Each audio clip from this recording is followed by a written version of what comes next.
મિત્ર બધા. તો જો આપણે આજે છે ને ફ્રેન્ડ આવી છે મને મળવા માટે, તો અમદાવાદથી. બોલો કે હું એની બેસ્ટ ફ્રેન્ડ છું. હું છે ને અમદાવાદથી આવી છું અને હું બહુ જૂની છું. 10-12 વર્ષ અમારી ફ્રેન્ડશિપ છે.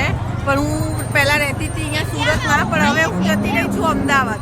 એટલે હવે હું બહુ ઓછી આવું છું. હવે હું બધા અમે છૂટા પડી ગયા, પણ હું આવી છું સ્પેશિયલ અને ફરવા લઈને. મેં કીધું ચાલ તું મારી જોડે ઉત્તરાયણ એન્જોય કર. આજે હું એને ડુમ્મસ લઈને આવી. કેમ કે મારે છે ને ઘરની બહાર જવાનું ન હોય ને, તો અમદાવાદથી સ્પેશિયલ આવી કે હાલ આજે હું તને એન્જોય કરાવી લઈશ. ફોલો કરજો, સબસ્ક્રાઇબ કરજો, બધું જ કરજો, એને સપોર્ટ કરજો. એને લાઈફમાં બહુ સ્ટ્રગલ કર્યું છે, બહુ કર્યું છે. અને આજે મને ગર્વ છે કે આજે આ પ્રાઉડ છે મને એની પર કે હું એની ફ્રેન્ડ છું. એવું તમારી ફ્રેન્ડ છે અને અમે અત્યારે છે ને મને અહીંયા ડુમ્મસ લઈને આવી છીએ અને અહીંયા ખાવીશ મેગી. તો હાલો મેગી તો આપણે મેગી ખાઈ લઈએ હવે. અમે છે ને 2 દિવસ સાથે રહેવાના છે, આજ અને કાલ. પછી કાલે જતી રહેવાની અમદાવાદ. તમે લોકો કોઈ પણ અમદાવાદ આવો તો મને મળજો, બરાબર? કોઈને કંઈ અમદાવાદ કામ હોય તો મને કહેજો.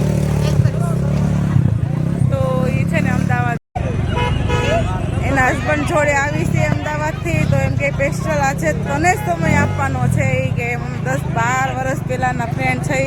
તો આજે મને પરાણે લઈને આવી. હા, આજે મને પરાણે લઈને આવી છે કે હાલ આપણે આજે ફરવા જવું જ છે. એ કે એમ. તો અમે મારા હસબન્ડને હું જોડે લઈને આવી જ છું અને એ બહાર બેઠા છે ગાડીમાં. તો કે આજે હાલ સારી ઉત્તરાયણ છે તો તને બહાર લઈ જાઉં. તારા તહેવાર બધાય તહેવારના રંગ ઉડી ગયેલા છે. તો આજે આપણે ફરીથી લાઈફમાં એન્જોય કરવા માટે બહાર આવેલા છે. તો તમે જોશો મારો બ્લોગ આગળ કન્ટિન્યુ રહેજો જોવા મળે. તો આપણે તમે જોઈ શકો છો ક્યાં આવ્યા છે. તો શું કરવાનું છે?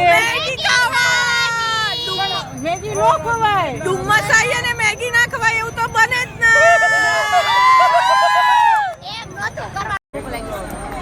ગાઈસ મેગી ખાતા શરમાવા છો? નહીં શરમાવાનું. ડુમ્મસ આવો એટલે મેગી તો ખાવાની.